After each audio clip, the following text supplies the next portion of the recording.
ঘটনায় যাবার আগে একটু বলি, যারা শুনছেন আপনারা অনেকেই শোনেন কিন্তু এখনো পর্যন্ত সাবস্ক্রাইব করেননি। আপনাদেরকে বিশেষভাবে অনুরোধ করছি, অনুরোধ রাখা বা না রাখাটা আপনাদের ব্যাপার। যদি সাবস্ক্রাইব করেন আমরা ধন্য হব। চলে যাচ্ছি ঘটনায়। আসসালামু আলাইকুম রাসেল ভাই ও প্রিয় শ্রোতা বন্ধুরা, কেমন আছেন আপনারা? আমি মোহাম্মদ সাবিত আলম লিখছি ময়মনসিংহ বিভাগ থেকে। আজ আমি নতুন একটি ঘটনা নিয়ে আপনাদের সামনে উপস্থিত হয়েছি। আজকের ঘটনাটি আমাকে বলেছেন সামানা নামের একজন আপু। কথা না বাড়িয়ে আমি সরাসরি চলে যাব সামানা আপুর কাছে। ঘটনাটি সামানা আপু আমাকে যেভাবে বলেছেন আমি সেইভাবে আপনাদের সামনে উপস্থাপন করছি এবং অনিচ্ছাকৃত ভুল ত্রুটির জন্য সকলের নিকট ক্ষমা প্রার্থনা করছি। বলছেন সামানা আপু।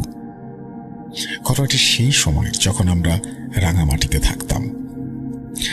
যে ঘরটিতে এই ভয়াবহ ঘটনাগুলো ঘটেছিল সেটি আমাদের পৈতৃক বাড়ি ছিল, যা খুবই বড় একটি বাড়ি। বাড়িটির দুটি অংশ, নিচের অংশটি ছিল আমার চাচার এবং ওপরের অংশটি আমাদের।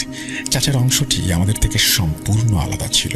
নিচের অংশে যাওয়ার জন্য শুধু বাইরে থেকে পথ ছিল, অর্থাৎ মেইন প্রবেশ পথ দিয়ে ঢুকে ডান হাতে পার্কিং, বাম হাতে লন, সামনে এগিয়ে গেলে বাড়িতে ঢোকার দুটি দরজা ছিল। একটি দরজা ওপরের অংশ, অন্যটি নিচের অংশের জন্য। আমার চাচার পরিবার দেশের বাইরে চলে গিয়েছিল, তাই এখন শুধুমাত্র আমাদের পরিবারই ওপরের অংশে থাকত আর নিচের অংশটি সম্পূর্ণ ফাঁকা থাকত। ওরা সব জিনিসপত্রই বিক্রি করে দিয়েছিল যাবার আগে। একদিন আমার ইউনিভার্সিটিতে একটি অনুষ্ঠান ছিল। অনুষ্ঠান শেষ করে ফিরতে ফিরতে মাগরিবের আজানের সময় হয়ে গেল। আমি বাড়িতে পৌঁছতেই দরজায় বসা ওয়াচম্যান আমাকে দেখে দরজা খুলে দিল। আমি স্বাভাবিকভাবে বাড়িতে ঢুকছিলাম এবং নিজের হ্যান্ডব্যাগ থেকে শেষ কারণ সেই বাড়ির উঠোনের মধ্যে ছিল একটি কবর।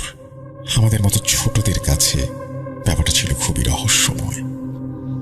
আমরা প্রায়ই দেয়ালের উপরে উঠে বা ছাদ থেকে উঁকি দিতাম, চুপি চুপি তাকিয়ে থাকতাম ওই বাড়িটার দিকে। সেখানে ছিল একটা বিশাল পুরনো নিম গাছ আর তার নিচেই ছিল কবরটা। কিন্তু ওই বাড়িতে লোকজন খুব একটা চোখে পড়ত না। একসময় আমাদের পরিবার থেকে সবাই কড়া নিষেধাজ্ঞা জারি করলো যে কেউ আর ওই বাড়ির দিকে তাকাবে না। বড়রাও আমাদের দেয়ালের উপরে উঠে তাকানো বন্ধ করিয়ে দিলেন। এরপর কবরটার দেখা যেত না, কারণ ওরা কবরটার ওপর টিনের ছাউনি দিয়ে ঢেকে দিয়েছিল। আমরা ততদিনে একটু একটু করে বড় হচ্ছিলাম, কিন্তু সেই একই প্রশ্ন মাথায় ঘুরপাক খেত, ওটা আসলে কি ছিল বা কবরটা কার ছিল সেটা আমরা কখনোই জানতে পারিনি। এরপর একে একে চাচার ছেলে মেয়েদের বিয়ে হয়ে গেল, সবাই আলাদা হয়ে গেল। চাচারাও গেলেন তার ছেলের কাছে। ফলে নিচতলার অংশটা একেবারে ফাঁকা হয়ে পড়ে থাকলো আর পুরো ঘরটা নিস্তব্ধতায় মোড়ানো রইল। এত বড় বাড়িতে আমরা তখন মাত্র 4 জন। আমরা 2 বোন ছিলাম, আমাদের পড়াশোনার চাপে ব্যস্ত। সময় কেটে যাচ্ছিল, কিন্তু আমি একটা জিনিস বারবার খেয়াল করতাম, যেখানে আমাদের দরজা অর্থাৎ ওপরের দিকে যাওয়ার পথটা, সেখান থেকে সবকিছুই স্বাভাবিক লাগতো, সবকিছুই ঠিকঠাক থাকতো। কিন্তু যতবারই চাচার ফ্লোরের সামনে যেতাম একটা অদ্ভুত ভার অনুভব করতাম। মনে হতো যেন কেউ সেখানে দাঁড়িয়ে আছে, যেন বাতাস থেমে গেছে ভ্যাকুয়ামের মতো। আর যদি একটু বেশি সময় সেখানে দাঁড়িয়ে থাকতাম তাহলে বুকের ভেতর কেমন একটা অস্বস্তি তৈরি হতো। আমি এই অনুভূতির কথা বাড়ির সবাইকে বলতাম, কিন্তু কেউই আমাকে বিশ্বাস করত না। তাছাড়া অন্য কেউ তেমন কিছু অনুভবও করত না। আমি তখন ভাবতাম, হয়তো আমি একটু বেশি ভাবছি বা ভয় পাওয়ার মতো কেউ থাকে। আমরা গরিব, কিন্তু মানুষ তো। আপনারা আমাদের গরিবদের মানুষই মনে করেন না। মনে হচ্ছিল রাগ আর ভয়ে ওনার মুখে যা আসছে উনি তাই বলছিলেন। বাবা শান্তভাবে বললেন, আচ্ছা একটু ঠিক করে বলো তো কি হয়েছে। তখন উনি বললেন, আমি ঘর থেকে কিছু জিনিস আনতে যাচ্ছিলাম, তখন আপনাদের লাউঞ্জের দরজা খোলা ছিল। হঠাৎ করে দরজাটা আমার চোখের সামনে এমনভাবে বন্ধ হয়ে গেল যেন মনে হচ্ছিল কেউ নিজের হাতে ধীরে ধীরে দরজাটা টেনে লাগিয়ে দিচ্ছে। কোনো বাতাস ছিল না, তবুও দরজাটা এত জোরে বন্ধ হলো যে আমি দেখলাম যে দরজার লক পর্যন্ত কাঁপছে। আর দরজাটা বন্ধ হওয়ার সঙ্গে সঙ্গে আমি দেখলাম একটা জখম অবস্থায় থাকা লোক ঘর থেকে বের হয়ে লাউঞ্জ হয়ে অন্য ঘরে ঢুকলো, আর তার সঙ্গে একটা লাল ফ্রক পরা মেয়ে। মেয়েটার চুল ছিল অস্বাভাবিক লম্বা। আমি বুঝতেই পারছিলাম না যে ওরা আদৌ মানুষ না অন্য কিছু। উনি এসব বলছিলেন আর ওনার সারা শরীর কাঁপছিল। এখন বাবা মা দুজনেই আমার দিকে তাকিয়ে রইলেন, কারণ এই পর্যন্ত কেবল আমি ওইরকম কিছু দেখেছিলাম। আর আমার পরে ওই প্লাম্বারও একই জিনিস দেখলেন। তারপর উনি বললেন, আমি আর এখানে কাজ করতে পারবো না। এ কথা বলেই উনি নিজের গাড়ি নিয়ে চলে গেলেন। বাবার সঙ্গে সঙ্গে নিচে নামলেন। ওয়াচম্যানও তখন সাথেই ছিল, কিন্তু তখন দরজাটা আগেই বন্ধ হয়ে গিয়েছিল। অন্য প্লাম্বার বলল, আমি তো দরজা খুলে উপরে গিয়েছিলাম, পরে আবার চাবি আনতে হয়েছে, কিন্তু দরজাটা এভাবে আটকে গিয়েছে যে কিছুতে খুলতে চাইছিল না। ভেতর থেকে তখনও বাথরুমের পানি ঢালার আওয়াজ আসছিল। অথচ প্লাম্বার নিশ্চিত করল যে সব নল আগেই বন্ধ করা হয়েছে। পানি আসছে কোত্থেকে? অনেক সময়ের কিছু মনে নেই। অতিথিদের ভিড়ে পুরো বাড়ি জমে উঠেছিল, এমনকি বাসার নিচের অংশেও মানুষে মানুষে ভরে গিয়েছিল।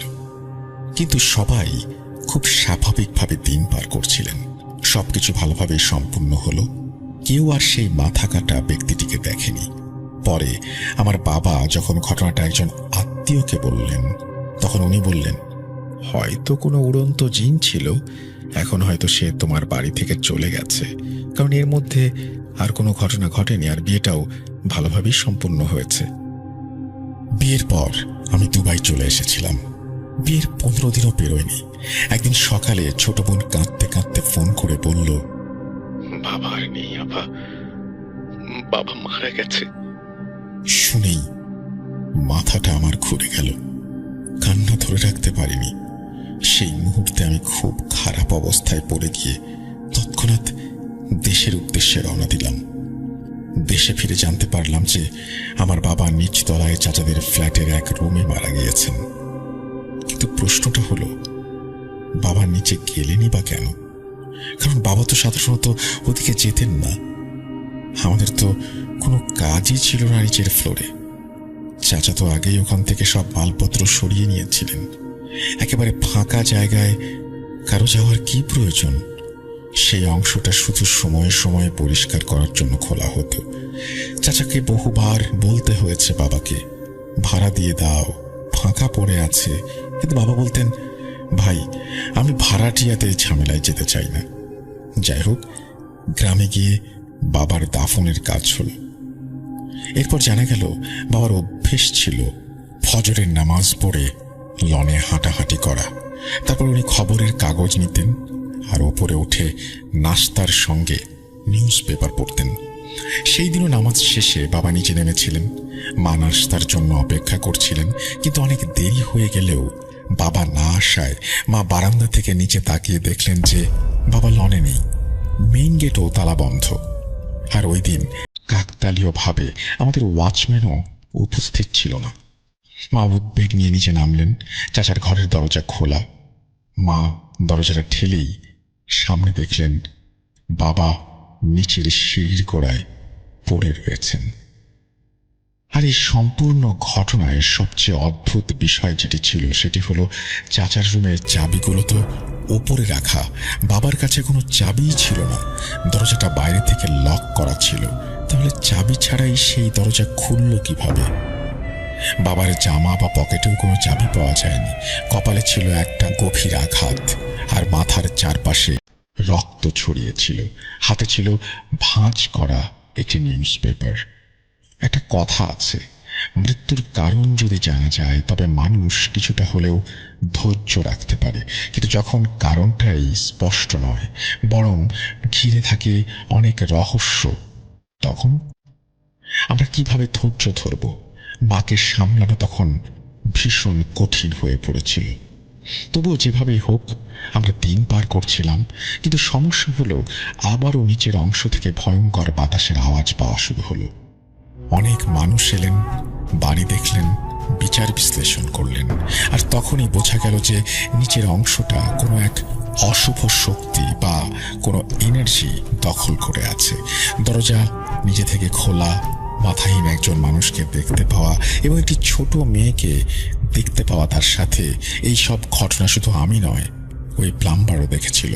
এরপর একজন বিশেষজ্ঞ এসে জানালেন এই শক্তি খুবই নেতিবাচক, কিন্তু এটা দূর থেকে আসেনি, বরং আশপাশ থেকে এসেছে। এখন প্রশ্ন হচ্ছে যে কিভাবে, কার মাধ্যমে, আশপাশ থেকে কে বা কারা আমাদের কাছে এমন কিছু পাঠাবে?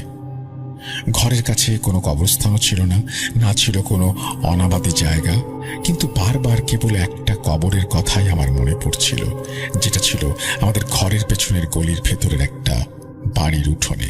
আমরা কখনোই জানতে পারিনি সেই বাড়ির লোকেরা কারা আর কবরটা কার ছিল। বলতে গেলে আমাদের বাড়ির পেছনে একটা সরু গলি ছিল। সেই গলির বাসিন্দাদের সঙ্গে আমাদের কোনোদিন কোনো প্রকার বন্ধুত্বপূর্ণ সম্পর্ক তৈরি হয়নি। আমরা ওনাদের কাউকেই চিনতাম না। তখন চাচার ছেলে বাড়িতে ছিল। রাতে আমরা সবাই মিলে এক জায়গায় বসে কথা বলছিলাম। পরের দিন কাজিনরা মিলে ছাদে উঠেও ওই বাড়িটার দিকে তাকিয়ে দেখার চেষ্টা করলো।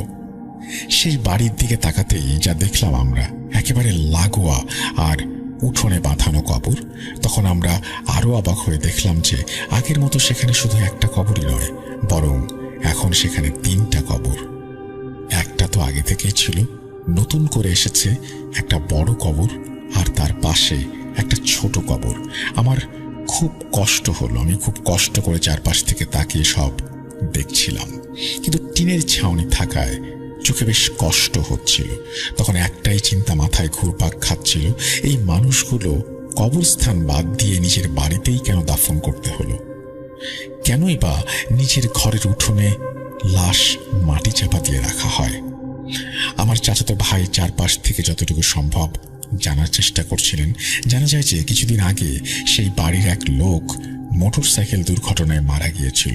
তার সঙ্গে ছিল তার ছোট মেয়ে। মেয়েটির বয়স আনুমানিক 6 থেকে 8 বছরের মতো, আর লোকটার বয়স 30-এর কাছাকাছি। এই কথা শুনে আমার চাচাতো ভাই প্রচন্ড রেগে গিয়েছিল। সে বলেছিল, এটা তো একদমই অনুচিত। লোকজন বাড়ির উঠোনে কি করবে সেটা আমার দেখার বিষয় না, কিন্তু কিভাবে কবর দিতে পারে? শুনছেন, বলেন তো আপনাদের কি মনে হয় ওই জিনিসটা আসলে কি ছিল? বাবার মৃত্যুটা কি ওই ছায়ারই কাজ? কারণ বাবা তো শুধু 2টা সিঁড়ি দিয়ে পড়ে গিয়েছিল। মৃত্যুর প্রকৃত কারণ ছিল কি? দুবাই যাওয়ার পর হঠাৎ একদিন পুরাতন প্রতিবেশীর সাথে ফোনে কথা বলছিলাম আমি। উনি আমাকে জানিয়েছিলেন যে ওই বাড়ির ব্যক্তিরা নাকি অন্য ধরনের এক ধর্ম ফলো করত। ওনাদের বাড়িতে একটা কিতাব পাওয়া গিয়েছিল, মৃত্যুর পর ওনাদের দাফন যেন ঘরের উঠোনেই হয়, আর যেন ওনাদের পা উত্তর দিকে, মাথা দক্ষিণ দিকে থাকে। তবে এলাকার মানুষ নাকি ওদের এই কাজ আর করতে দেয়নি। কিতাবে এও লেখা ছিল যে ওরা নাকি মৃত্যুর পর ফিরে আসবে, প্রতিশোধ নেবে। এখন আল্লাহ ভালো জানেন আমাদের সাথে কেন এরকম হয়েছিল, তারাই বা কি ধর্ম ফলো করত। তবে এটুকু জানতে পেরেছিলাম যে সেই 3 কবরের মাঝে পরের 2 কবরের লাশ যেভাবে মারা যায় সেইভাবেই দাফন করা হয়। কোনো গোসল নাকি হয়নি। লোকটার মাথার ওপর দিয়ে ট্রাকের চাকা চলে গিয়েছিল, আর মেয়েটা নাকি লাল ফ্রক পরা অবস্থায় ছিল তখন। বাকি যাই হয়েছে আল্লাহ মালুম। ধন্যবাদ প্রিয় লিসেনার্স, মনোযোগ দিয়ে ঘটনাটি শোনার জন্য। ঘটনা যদি ভালো লেগে না থাকে তবে অবশ্যই আমাকে ক্ষমা করবেন। আপনাদের সকলের সুস্থতা কামনা করি আমি সাবিত আলম বিদায় নিচ্ছি আজকে। এই বলে তিনি তার ঘটনা শেষ করেছেন। আমার কাছে মনে হয় যে ঘটনাটা বেশ অদ্ভুত টাইপের, এবং আমিও প্রশ্ন ছুড়ে দিতে চাই আপনাদের জন্য। কমেন্ট সেকশনে লিখুন কি মনে হয় আপনার ওটা আসলে কি ছিল? আমরা চলে যাব আমাদের পরবর্তী ঘটনায়।